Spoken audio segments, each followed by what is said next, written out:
Hello, everyone. Good afternoon. My name is Susan Nachman Fraiman, and I'm delighted to be here participating in your workshop. I'm recording this session from my home in Jerusalem, Israel. We won't be having live questions, but you will be able to send me questions. Today's talk is about the diversity in Israeli art. It's called Against the Canon, Voices of Diversity in Israeli Art. In order to talk about diversity in Israeli art, I have to give you a tiny mini explanation of the beginnings of Israeli art. It's important to understand how Israeli art began because that has ramifications for how Israeli art developed. Israeli art was the brainstorm, or the seeds were planted by a man named Boris Schatz. Boris Schatz was a Lithuanian-born Jewish artist. But before we talk about Schatz, we just have to mention that up until the beginning of the 19th century, Jews were not allowed to enter art academies unless they converted to Christianity. With the Enlightenment and the emancipation of the Jews in the 19th century, Jews began to enter art academies. The first most famous Jewish artist was Maurice Oppenheim, but the one that perhaps you've heard about the most is Camille Pissarro, who was associated with the Impressionist movement in France. Schatz did not have an easy time. Lithuania then was under Russian rule, and Russia, the Jews received emancipation much later than other countries in Europe. And so Schatz, his opportunity to study art were limited in the sense that in Russia, they did want him to convert to Christianity in order to study art. He therefore went to Warsaw and later to Paris, where he studied, along with many other emigre artists. Schatz studied sculpture, he did ceramic painting, he was sort of a jack of all trades from an artistic point of view. And here you see the self-portrait that he painted alongside a beautiful copper frame that he designed and possibly even sculpted. And many of the early Bezalel works, which we'll be talking about, have such frames. Anyway, Schatz was in Paris, and he was starting to get interested in Jewish themes.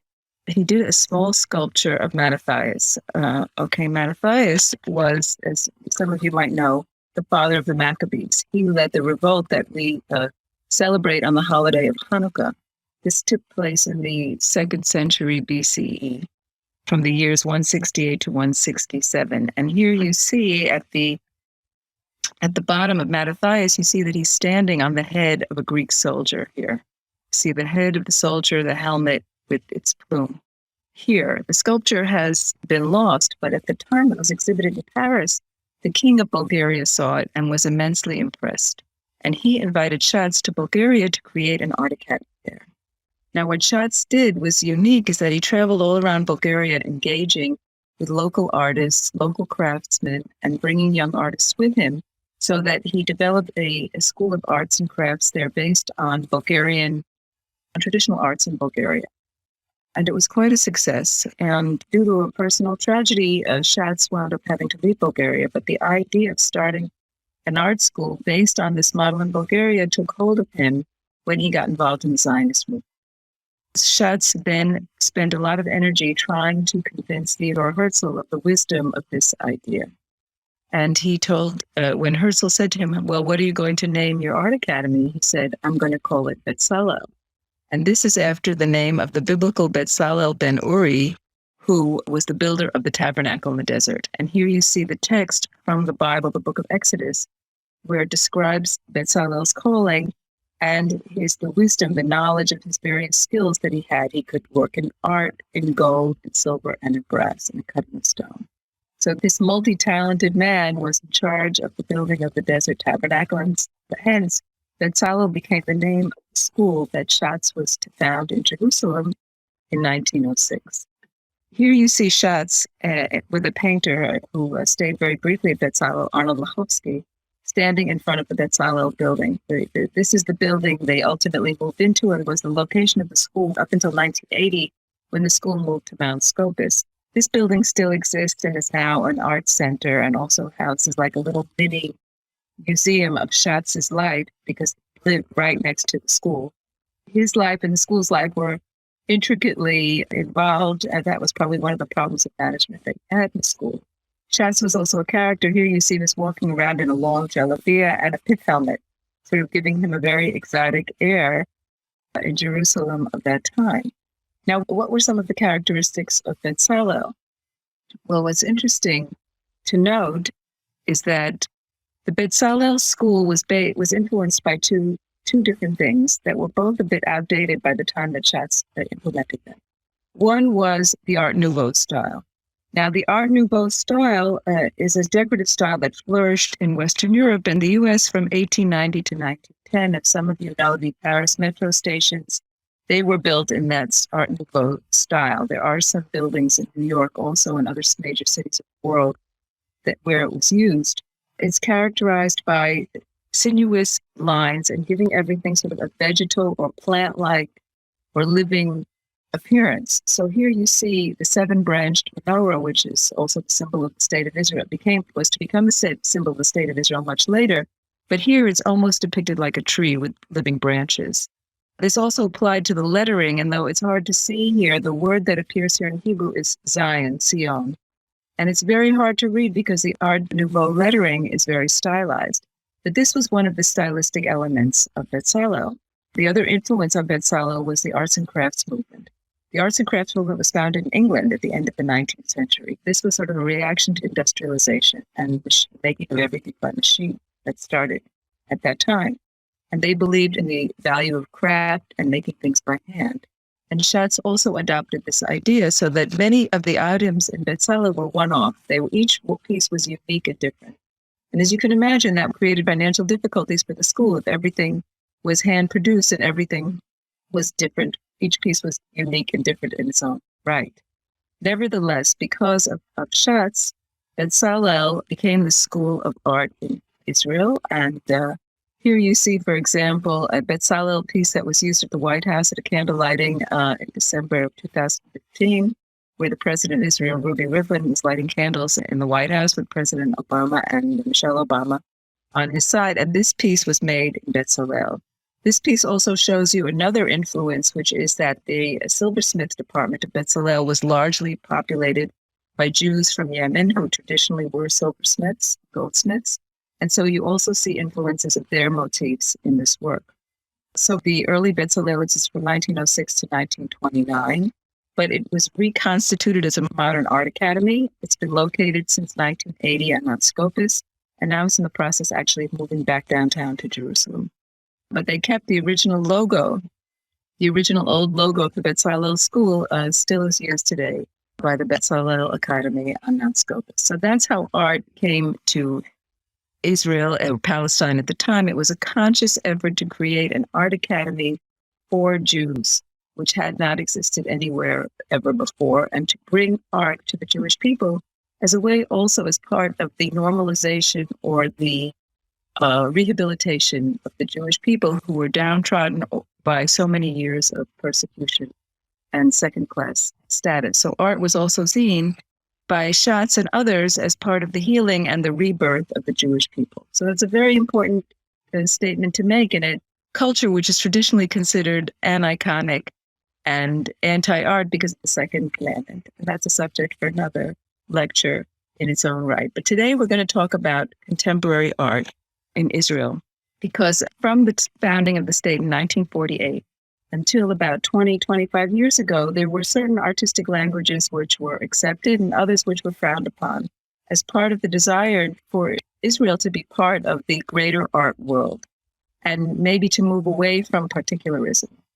But now other voices have rise to the surface in the Israeli art world.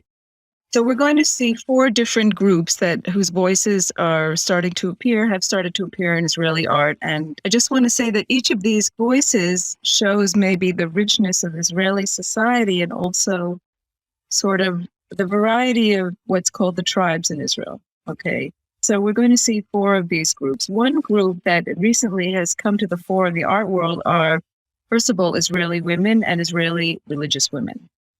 And one of the concerns of all parents in Israel, of course, but maybe more in the realm of a mother's art, are the state of our children, the safety of our children, whether they go to the army or whether they're riding a bus in Israel. Andy Arnowitz, who made Aliyah over 20 years ago, originally from Kansas City, and she made Aliyah from Atlanta. She came at the time of the Second Intifada when buses were fortunately regularly blowing up. There were regular terror attacks in Jerusalem and other parts of Israel. And she made these two works to respond to that. How do you protect your children? Do you send them on the bus? What can a mother do to protect her child? And she made these two garments, which are sort of like magical garments. They have amulet-like properties. One on the right, the vest for a child in these times, is a lithograph. These are not real garments. A child couldn't really wear them, but it symbolizes things that she would put in a garment to protect her child. Here she has all kinds of texts and objects, which would, like magical objects based on Jewish sources, to protect her child. In this vest, on the left, the vest of prayer, she actually took texts from the prayer book, rolled them up, and sewed them together. So you see here, each row here is like a tiny scroll all rolled up together. So these sort of symbolize the concern that a mother has for her children in this very fraught and difficult situation. Another artist, Sigal Maor, a very interesting woman who lives in Ashdod, did her work in responding to the Tzuk Eitan Gaza War of 2014, where she took an army shirt and embroidered on it the faces of many, if not all, of the boys who were killed during that period. She gave it a name in Hebrew, which is very hard to translate. It's called Ima Ila'ah, which means supernal mother. And it's a mystical term from the Kabbalah. It's a term from Jewish mysticism. I think that she gave it this term because, at least one reason, is because of the difficulty of understanding, the difficulty of dealing with tragedy, and the difficulty of a mother dealing with the death of her child for her. Sort of the mystery of it all, the difficulty of it all. And of course, the idea of a mother who encompasses all these people, all these young men, will be reunited perhaps with their supernal mother. Heaven. It's a mystical idea, but the actual embroidery of the faces on the shirt uses a feminine art technique, and at the same time the desire to commemorate, the need to commemorate, the need to preserve the memory of those who have been lost. Another aspect of Jewish women's art, and again we're going to be seeing something by Andy Arnowitz, has to do with reactions to Jewish law and the difficulties that Jewish law sometimes presents to women. One example, and the reason I mention this is because all marriage in Israel is under the aegis of religious law, whether you're Jewish, Muslim, or Christian. So that means a Muslim person has to have a wedding according to Islamic tradition. A Christian person has it, so and so forth. There's no civil marriage in Israel as of this moment. As a result, this sometimes leads to situations which in the past were perhaps not as common as they are today. But in Jewish tradition, a man has to grant his wife a divorce. And if he refuses to, then the woman is called an agunah, which means literally that she is chained. This leads to all kinds of terrible situations in court and oftentimes blackmail. And again, Andy made a piece here which concretizes the situation of this woman. She calls it the code of the agunah. Now, what she did here, which is very beautiful, you see, it's a garment that's made out of many, many little pieces, as in her other works. But what she did is she took from the National Library website, there is a database of ketubot, and she reproduced them on paper. This is just an example of one that I just downloaded randomly from the National Library, a wedding contract in Georgia. It's a very nice site for not only viewing beautiful art, beautiful marriage art from communities around the world, but also for family research. But anyway, she took documents like this and reproduced them with the library's permission, and then she cut them up and made them into tiny little fragments that were sewn together in the garment. Now, so you see that because that one of the steps of the dissolution of a marriage here is the cutting of the ketubah. But what I want to mention here in the garment is that the sleeves are sewn up as well as the hem. There's no exiting that garment. Once you're in there, you can't exit it. So she's made the plight of the agunah very concrete with this work of art. Here's another detail, just so you get a sense of how she reproduced these beautiful illuminated ketubot and cut them up and sewed them together to make this garment. Another new area of subject material that's entered the Israeli art world in the last 20, 25 years is the question of ethnic discrimination in Israel. And this I'm talking about now about Jews versus Jews. First of all, people who, as you know, Israel is a country of immigrants, and in the early 1950s, huge waves of immigration came. largely from the Arab countries because the Jews were expelled from them, whether it was from Morocco, Iraq, Iran, Yemen, other countries in North Africa like Tunisia, Egypt. The Jews were expelled from these countries, and Israel, as a young state, had to absorb them, and the conditions for their absorption were very, very difficult. They were put in temporary transit camps. Most of them were tent camps. There was no employment. If you've ever seen the film Salach Shabati, it takes a humorous look at those years, but they were very difficult years. And these ethnic groups, as a result, it took them much longer to sort of enter the art academy as a result, because they were a few steps behind the European communities. And they were also subject to a lot of discrimination. They were also moved into cities in the periphery of Israel, again, places that didn't have much employment. So it's in the last 20, 30 years that artists from these different ethnic groups have entered the mainstream of art academies in Israel, studying art, and as a result, showing in their art or reflecting in their art some of the experiences that they and their families have gone through. One such young woman is Neta El-Kayam, who was born in 1980. She was born in Netivot, which is a small town in the Negev. Netivot is well known for a famous rabbi who lived there, and we're going to talk about him in a minute. The link that I have here to the film, I'm not going to show you, but it will appear in your source sheet that you're getting. She is actually studied visual arts, but now she is more known for singing, for the music she does in Arabic, in Judeo-Arabic and Arabic, based on former Moroccan Jewish singers. Moroccan Jews were very involved in the entertainment industry in Morocco. There were many Jews who were performers there, and she has recreated some of these performances. She travels all around the world doing them. It's fascinating. It's utterly fascinating. And again, I recommend you see this particular clip that will be in your source sheet. But she is a visual artist. Her father is an artist, and she did a series of works which are very accessible, and I would like to show them to you now. All these works are acrylic on wood. These are paintings she did around in the early 2013. They were on display in 2013 in the Jerusalem Biennale. And here she starts by showing you a typical young man from Netivot on the left, Chai, who's wearing a chai on a chain, a chai, which is the number 18 in Jewish tradition and is considered good luck, considered chai is life. A portrait here of an elderly woman. Here, she uses traditional symbols, not only flowers, but fish, which are a traditional Jewish symbol of fertility. But some of the works she did are not only sort of descriptive, but actually sort of works about the difficulty of the situation of life people had in these development towns. One of the series she did is Kupsod tzedakah boxes or charity boxes, alms boxes. In Jewish tradition, it is a mitzvah, it is a commandment to give tzedakah. Now, it's interesting that the root for tzedakah is from the word tzedek, justice. In other words, you are doing the just thing by giving money to someone who is poor, who can't support themselves. Even though you see on the bottom that Maimonides wrote, it's a commandment to give tzedakah to the poor among the Jewish people. Traditionally, this has also been expanded to other people.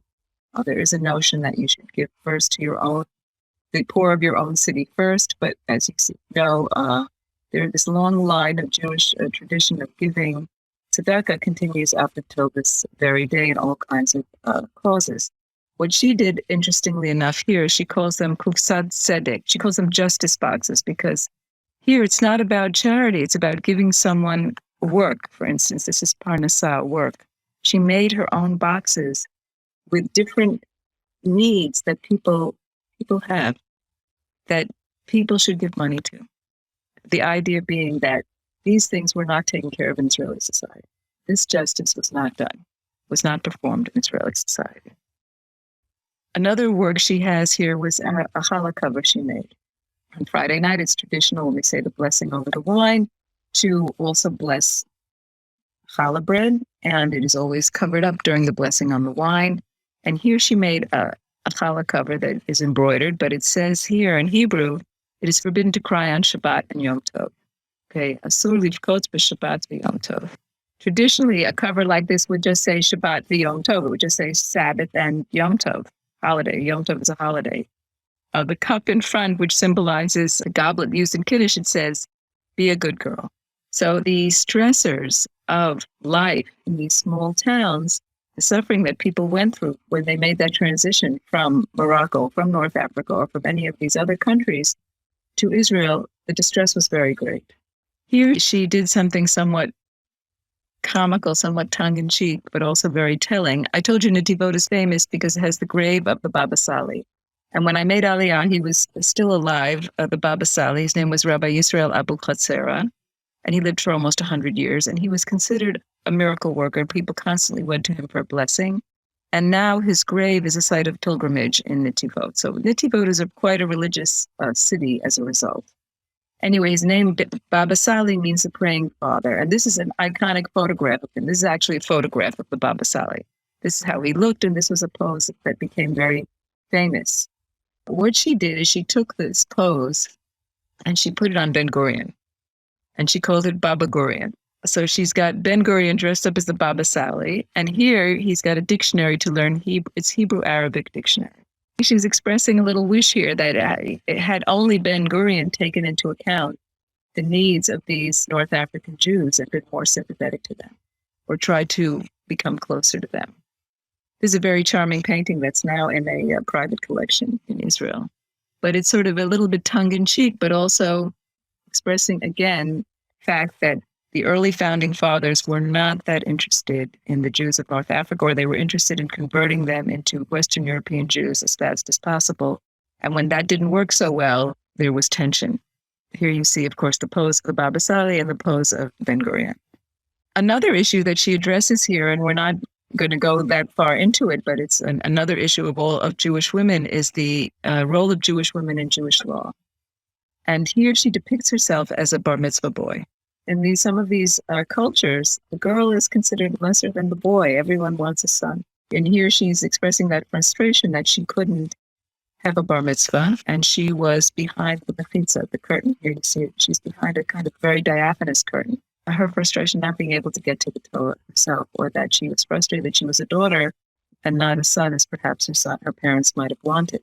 This is actually in Netivot, the kind of curtains that separate the women from the men at the grave when they have the Hilulav, the Baba Sali, on his yard site, when people make a pilgrimage to Netivot. So you get a sense that the textile that she used here is based on things that she actually saw in her community, that kind of mechitza, that kind of separation of women from the men's section.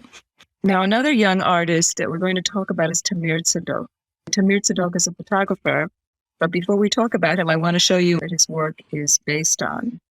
This is a very famous painting in the Louvre called Jewish Wedding in Morocco. It's from 1837 to 1841. Delacroix visited Morocco at the beginning of the 1830s, and he came into contact with a Jewish translator who was working for the French consul in Morocco, in Tangiers. And this Jewish consul at the time that Delacroix was there with the French delegation had a wedding in his family and invited Delacroix to participate.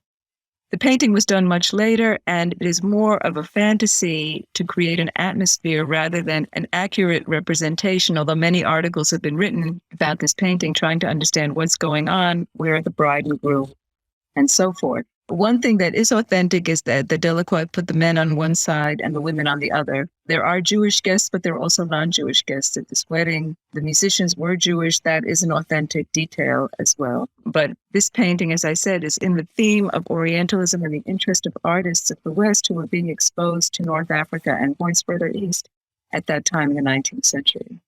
I'll just show you a few details here. Here you see people giving money to the bride and groom. This couple descending the stairs, the question has been, is that the bride and groom? Again, it hasn't been completely answered. And here, of course, are the musicians who were, in fact, Jews. And the woman dancing is wearing a traditional dress of Moroccan Jewry that is thought to come straight from the Spanish expulsion, because many of the Jews of Morocco, if not all, were Jews that were expelled from Spain in 1492. I'm going to show you a 2-minute film that Tamir Tzadok made based on this painting.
To return to Tamir Sadow, just to mention that here he's showing how two things, I mean, among other things, he's commenting first on Orientalism, the view from outside on the Oriental Jews of Mizrahi, the East. Second of all, the ending of the Jewish presence in Morocco.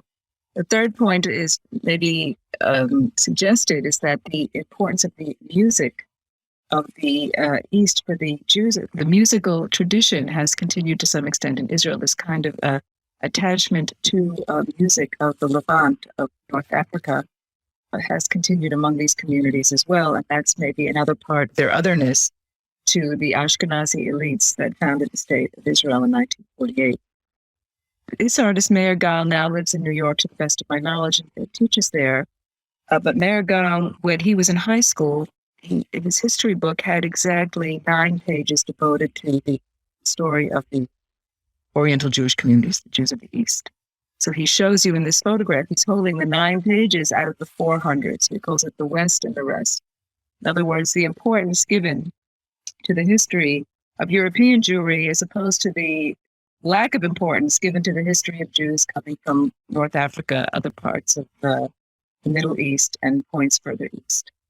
So again, this is meant to concretize in a very strong way the institutional prejudice that existed against the North African and the Mizrahi Jews in Israel. The last group is the most recent group to enter the Israeli art scene, and that, of course, are the Jews who made Aliyah from Ethiopia. There were 2 large waves of immigration. It still continues to this day. Approximately 160,000 Jews from Ethiopia live in Israel, or 160,000 Ethiopians live in Israel today. So they're a small percentage of the population, but they are well represented in the academia, and young, both women and men of Ethiopian extraction, have been studying art and creating art. I'm bringing you an example of 2 women artists from Ethiopia. One is Tigist Yosef Ron. She works in charcoal, black and white, and I think that's also a conscious decision connected to blackness and skin color. This is a self-portrait she did in 2018. This second work is called Atlit 2019. That's where her family was sent when they made Aliyah. And the face of her father and her brothers, you see, are less defined than that of her mother. Her mother died when she was a teenager. But the conflict that her family felt, again, when one group transitions to another culture, oftentimes the role of the father can be eroded because of his inability to get a job, his unfamiliarity with the way the culture works, existing prejudice, and so forth. And oftentimes it's the women who wind up supporting their families with all kinds of menial labor because the traditional cultures where the fathers were strong authority figures was disintegrating. So here in this work, she sort of hints at that very much with, again, the lack of facial features, the blurring, the lack of clarity, even though it's clear that she knows very well how to draw. It's a conscious choice on her part in this work. Another young artist is Michal Mamit Gorke, and this painting is still quite timely. It's called Waiting for Avera Mengistu, 2008. Now, Avera Mengistu is the young man who apparently had mental health issues, and he walked himself into Gaza in about 2014, around the time of the Gaza war. He is still there. To the best of everyone's knowledge, he's still being held by Hamas. Here she is protesting the fact that while much has been said about returning the bodies of soldiers who died in Gaza, very rarely do you hear about Avera Mengistu and what are the efforts being made to bring him back. It is felt by this young artist that this is a prejudice in Israeli society that because he's Ethiopian, nothing is being done or not enough is being done to bring him back. The Israeli government should be working forcefully to return him home to his family. Last but not least, of course, is the voice of the Arab minority in Israel. Now, when I talk about these artists, some of them define themselves as Palestinians, Israelis, meaning we're not talking about Arabs who live in the West Bank or in Gaza or in the Palestinian Authority, but we're talking about Arabs who live in Israel. They might be born in Nazareth. They might be from the Galil. They might be from the Negev. They are Israeli citizens. Many of them had their art education here in Israel. And this is a more recent phenomenon where they're entering more the mainstream of Israeli society, including art academies. I just want to say, by the way, that not all works by each of these groups are about ethnic discrimination or about issues that are particular to each sector.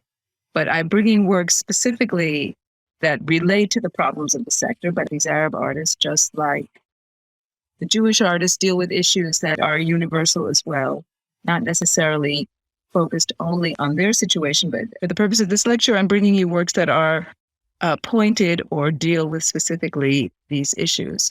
One work is this monument, which is in Sakhnin. We're going to get back to Sakhnin very soon.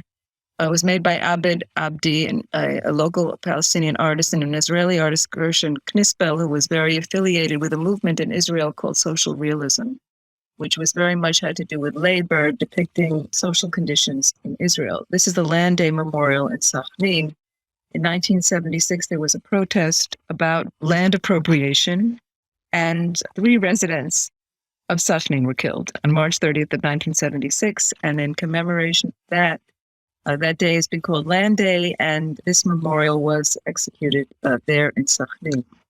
So here you see the emphasis on people working the field, and the monumentality of the figures, also their connection to the earth, their earthiness themselves. And that's another attribute of social realist art in Israel that was suitable for this particular memorial that was put up in 1980.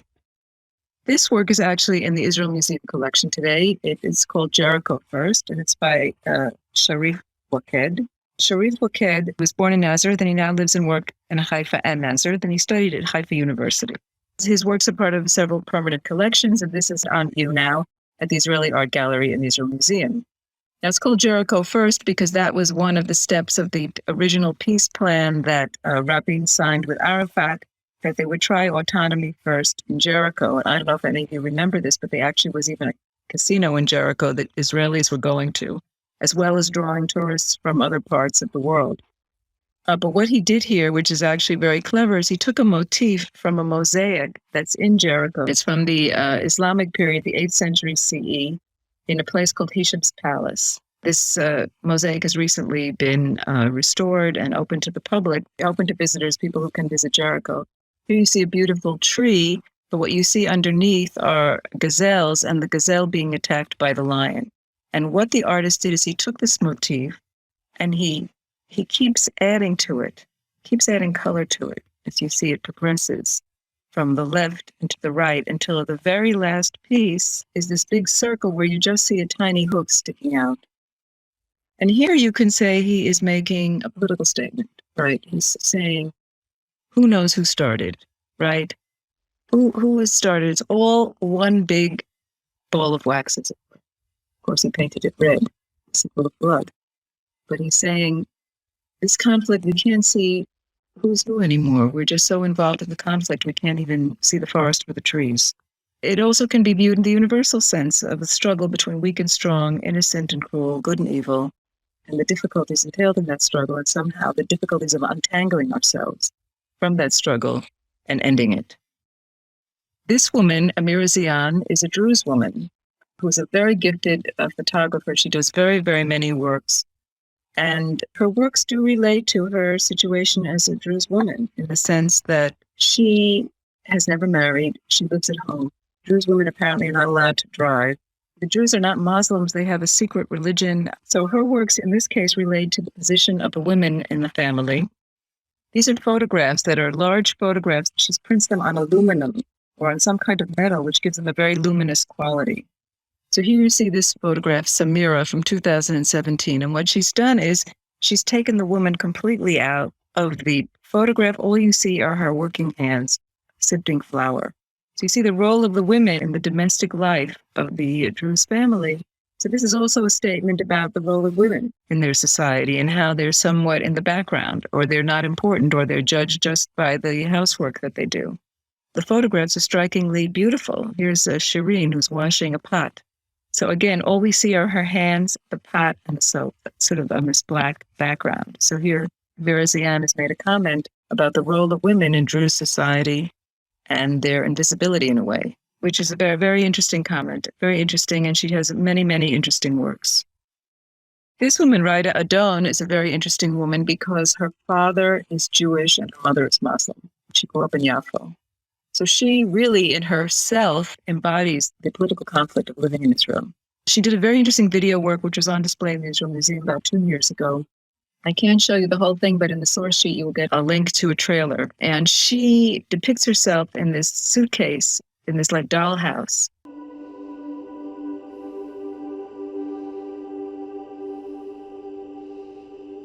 Nani, nani, nani.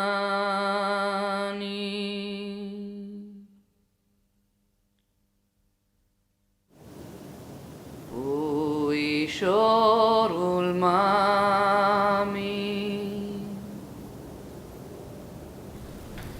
Dai jucat într-una. Culcă-te acum.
And the work is about finding your place in the world. It's not only about politics, but it's also about displacement. It's about both. Here she is, she doesn't fit in, right? She's huge and the house is tiny. It doesn't hold her. She doesn't fit in there. And this is a scene from the video work. And here you see she's collected all these old pieces of furniture, again, using furniture as a metaphor for these displaced people. She's not the only one to do this, but she poses in this old garb. She's also an actress, by the way. The work can be read either about Palestinians. It could also be read about Holocaust survivors or read about refugees and displaced people in general. I want to end on a little bit of a positive note, not talking only about art as criticism, but maybe art as a way of healing and reconciliation. And this is particular in the work of one artist, Ruth Kestenbaum Ben-Dov. Ruth was born in the United States. She comes from the Washington, D.C. area. She made Aliyah when she was a teenager, so she served in the army, and then she studied in Bezalel.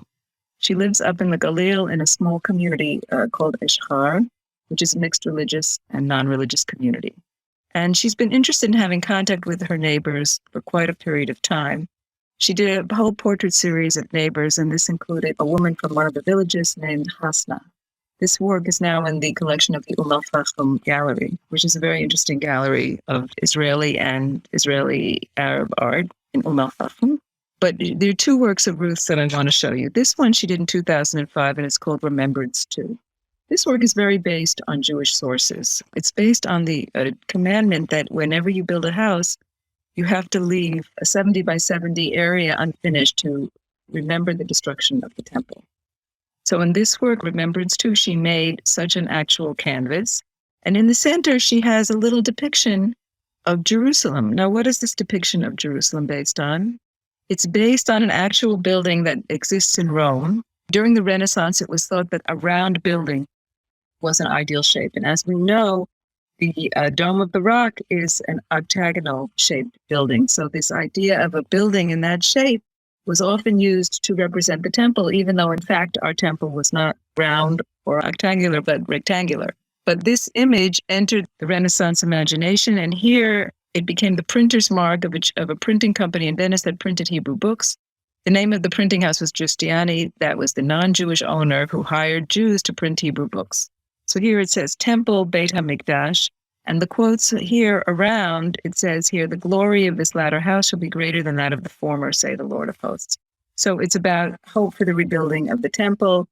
And here it says, the sanctuary, O Lord, which thy hands have established here. So this is from the minor prophet Haggai. And this is from the book of Exodus.